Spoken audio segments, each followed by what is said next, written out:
Hello प्यारे बच्चों, कैसे हैं आप लोग। देखिए, आज हम आ चुके हैं exercise 12.1 class 9 NCERT math chapter 12 statistics का पार्ट 2 लेके वीडियो के पार्ट 1 में हमने एक्सरसाइज 12.1 के क्वेश्चन नंबर 1 और 2 को सॉल्व किया था।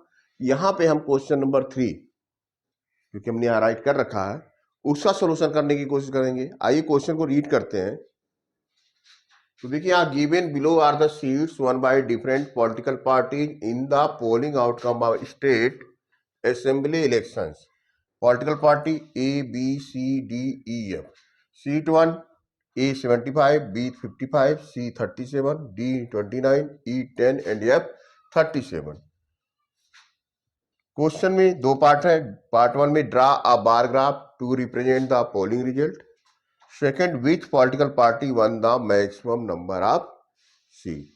तो आइए ये दोनों ही पार्ट को 1 बाय 1 करके सॉल्व करते हैं। तो पार्ट 1 के लिए हमने ऑलरेडी यहाँ पे देखिए एक्स एक्सिस और वाई एक्सिस को यहाँ पे ड्रा कर रखा है। एक्स एक्सिस पे हम पॉलिटिकल पार्टी को रिप्रेजेंट करेंगे A B C D E F, और वाई एक्सिस पे हम number of seats 1 by different political party को शो कर रहे हैं, ठीक है ना। और यहां पे हमने जो स्केल लिया है 1 यूनिट, 1 यूनिट इक्वल टू कितना ले लिया है, 10 सीट से लिया है। ओके बच्चों, इसी के बेस पे हम बार ग्राफ का फॉर्मेशन करेंगे। तो सबसे पहले देखिए, जो पॉलिटिकल पार्टी ए है इसने कितने सीटें वन की, 75। तो आइए ए के सीट को हम शो करते हैं। तो 75 यानी 70 और 8 के बीच इसकी हाइट यहां तक आएगी, 70 और 80 के बीच में, ठीक है ना। इस तरह से हमने एक बार बना दिया। ओके, ये पॉलिटिकल पार्टी जो ए है उसने इलेक्शन में कितनी सीटें जीती हैं, 75, उसको रिप्रेजेंट कर दिया। पॉलिटिकल पार्टी बी कितनी सीट जीत के आ रही है, 55। तो 50 और 60 के बीच आएगा ये डाटा। चलिए बनाते हैं, 50 है इधर, 50-60 के बीच, ये 55 हो गया सीट। पॉलिटिकल पार्टी जो बी है वो स्टेट इलेक्शन में कितनी सीटें जीत के आ रही है, 55, रिप्रेजेंट कर दिया बार ग्राफ से। पॉलिटिकल पार्टी सी ये 37 सीटें जीत रही है। ओके बच्चों, तो 37 यहीं 35 यहाँ हो जाएगा, 37 यहाँ पे, इतनी हाइट, ठीक है ना। ये जो एग्जैक्ट आपको स्केलिंग है वो ग्राफ पेपर में मिल जाएगा, वहाँ आप इसको प्रॉपर वे में बना पाएंगे, ठीक है ना। यहाँ रफली हम इसको ड्रा करके आपको एक आइडिया देने की कोशिश कर रहे हैं। तो पॉलिटिकल पार्टी जो सी है इसने 37 सीटें वो जीती हैं। पॉलिटिकल पार्टी ई की बात, डी की बात कर लिया जाए तो 29 सीट, 30 से थोड़ा नीचे आइए, ये 30 का ये कॉलम जा रहा है, तो यहाँ से थोड़ा सा ये हो गया 29, राइट बच्चों। अब पॉलिटिकल पार्टी ई ने कितनी सीटें जीती, ओनली 10। देखिए यहाँ पे शो कर दीजिए 10, ये हो गया 10 सीट, ओनली 10। और पार्टी एफ है ये 37 सीटें जीत के आ रही, तो इसी के इक्वल होगा, इसी इक्वल बनाइए। ये देखिए ये जो हाइट है इसी के सेम हाइट आ जाएगी। ओके, ये हो गया 37, राइट। तो ये बच्चों हमने एक बार ग्राफ के माध्यम से ये जो पॉलिटिकल रिजल्ट था, पोलिंग रिजल्ट, इसको रिप्रेजेंट किया। तो देखिए यहाँ, by taking polling result on, okay, where X axis, जो पॉलिटिकल पार्टी है उसको एक्स एक्सिस पे लिया है, and seat won on Y axis, and choosing an appropriate scale 1 unit equal to 10 seat, ठीक है ना। तो the required graph with help of this given information is here. Now part second, which political party when the maximum number of seat। तो आप एकदम आराम से देख के बता सकते हैं सबसे बड़ा बार किसका बना हुआ, पॉलिटिकल पार्टी ए का। तो लिख सकते हैं political party A one maximum number of seat, political party A one maximum number of seats. इस तरह से बच्चों पार्ट 1 और पार्ट 2 दोनों का सोल्यूशन हो गया। अब धीरे धीरे आपको क्वेश्चन समझ में आ रहे होंगे कि किस तरह से एक्स और वाई एक्सेस पे जो डाटा है उसको रिप्रेजेंट करना है, ठीक है ना। और आप लगातार वीडियो को वॉच करते रहिए, सब्सक्राइब करिए, शेयर करिए, कमेंट करिए और प्रैक्टिस करते रहिए। बिल्कुल आसान है, ये सारे क्वेश्चन आप बहुत आराम से कर पाएंगे। आते हैं नेक्स्ट क्वेश्चन, क्वेश्चन नंबर 4 का सोल्यूशन लेके।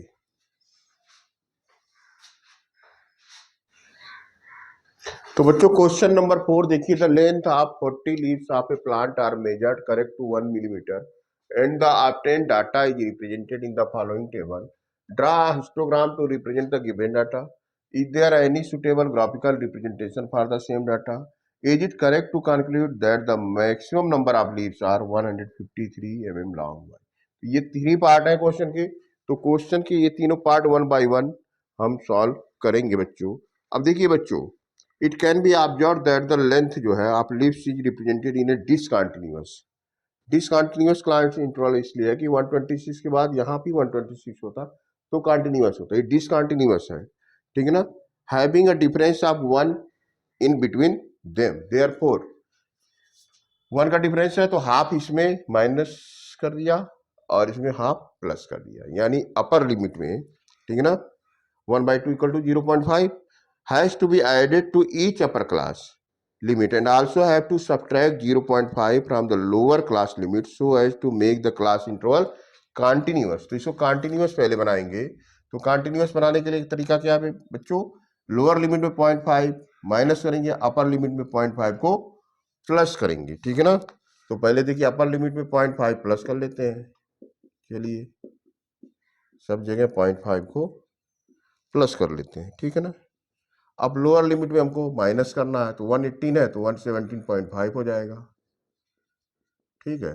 127 है तो 126.5 आ जाएगा, यहाँ पे भी यही आ जाएगा 135.5, यहाँ क्या आ जाएगा 144.5, यहाँ कितना हो जाएगा 153.5, इधर कितना हो जाएगा 162.5 और यहाँ कितना हो जाएगा बच्चों 171.5।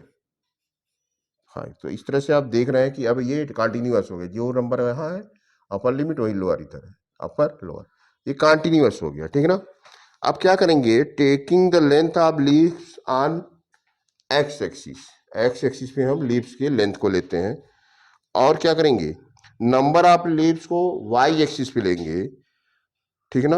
और इसकी हेल्प से हिस्टोग्राम को ड्रा करने का प्रयास करेंगे। यहाँ पे जो स्केल लेंगे 1 unit on Y axis equal to 2 leaves ले लेते हैं, 1 unit on Y axis equal to 2 leaves, ये हमारा हो गया स्केल, राइट बच्चों। अब आइए सबसे पहले हम यहाँ पे ये दिखा देते हैं आपका क्लास इंटरवल्स यानी लेंथ ऑफ लीव्स। तो कैसे है 117.5, देखिए आप यहाँ पे हमने जिगजैग किया कि डायरेक्टली 0 के बाद हम 117.5 शो कर सकते हैं, बीच के नंबरों को नहीं शो करना, तो इस तरह जिगजैग लाइन से आप डायरेक्ट इसको शो कर सकते हैं। फिर 126.5, देन 135.5, राइट, देन 144.5, अगेन 153.5, 162.5, 171.5, 180.5, इस तरह से हो गया। अब देखिए जो फर्स्ट क्लास इंटरवल है 117.5 से 126.5, ये 3 है, तो यहाँ 3 लीव्स 3 तक करते हैं, 2 और 4 के बीच में आ जाएगा यहाँ तक, राइट, ये हो गया। और इसके बाद 126 से 135.5 में 5, इसको 5 तो ले जाइए, तो स्ट्रेट लाइन बनाइएगा स्केल से बच्चों, ओके, ये हो जाएगा यहाँ पे ये 3 हो गया, ये 5 हो गया। उसके बाद कितना है 9, 135.5 से 144.5, 9, ये 9 तक आ जाएगी, ये 9 है, ये इस तरह से आ गया, ये 9, राइट। स्केल की हेल्प लेंगे तो आपका एग्जैक्ट अच्छे से बनेगा। 144.5 से 153.5, ये है 12 तक पहुंचा दिया जाए। इस तरह से देखिए बच्चों, हमारा ये हिस्टोग्राम तैयार हो रहा है। देन आफ्टर 5, 153.5 से 162.5, ये 5 है, ये हो गया 5। नेक्स्ट 162.5 से 171.5, ये 4 है, तो ये 4। और लास्ट में 171.5 से 180.5 तक 2 हो गया, 2 हो गया, राइट। ये आपका हिस्टोग्राम। ठीक है, हिस्टोग्राम इस तरह से बनता है। इसके पहले हम बार ग्राफ बनाए थे, उसमें गैप था, हिस्टोग्राम में गैप नहीं होता है, ठीक ना। वाइडनेस जो है सेम, विड्थ सेम होना चाहिए, ठीक है ना। अब देखिए क्वेश्चन नंबर 1 का जो पार्ट 1 था, ये सोल्यूशन क्या करना था, हिस्टोग्राफ को रिप्रेजेंट करना था डाटा पे, हमने डाटा के बेस पे रिप्रेजेंट कर दिया। Second part, is there any other suitable graphical representation for the same data. तो other suitable graphical representation of this data क्या हो सकता है, फ्रीक्वेंसी, पॉलीगॉन, ठीक है ना। ये यहाँ से ठीक है ना राइट कर सकते हैं आंसर के क्रम में। सेकंड का आंसर क्या हो जाएगा, अदर सुटेबल क्या हो जाएगा, frequency polygon, frequency polygon is other suitable graphical for the same data. ये सोल्यूशन नंबर 2 हो जाएगा, राइट। अब सोल्यूशन नंबर 3 क्या पूछ रहा है कि is it correct to conclude that the maximum number of leaf are 1.5 centimetre. इसका सोल्यूशन क्या होगा बच्चों, 153 mm long. No as maximum number of leaves is, no as maximum number of leaves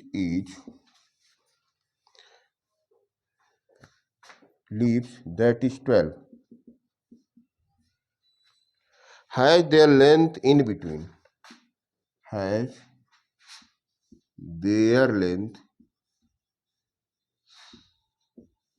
in between how much, 117.5 mm, नहीं 12 वाला कितना है, ये वाला है ना, 144.5 to 153.5 mm. Okay, it is not necessary that all have their length, but it is not necessary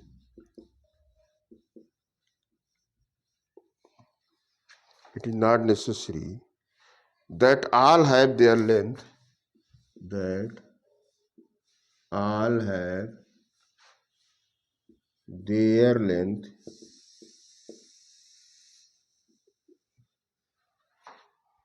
as 153 mm।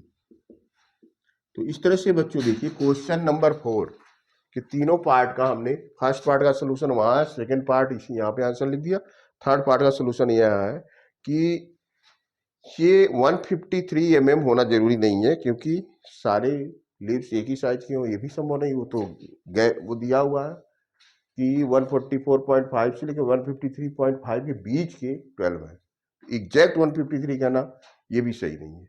तो इस तरह से बच्चों क्वेश्चन नंबर 4 का भी सोल्यूशन हो गया। बस आपको पेपर पेन उठाना है, प्रैक्टिस करना है, ठीक है ना। और इसी के साथ वीडियो का पार्ट 2 यहाँ पे हम स्टॉप करेंगे। आगे के क्वेश्चनों के लिए वीडियो का पार्ट 3 लेके आते हैं, तब तक आप क्वेश्चनों को प्रैक्टिस करते रहिए।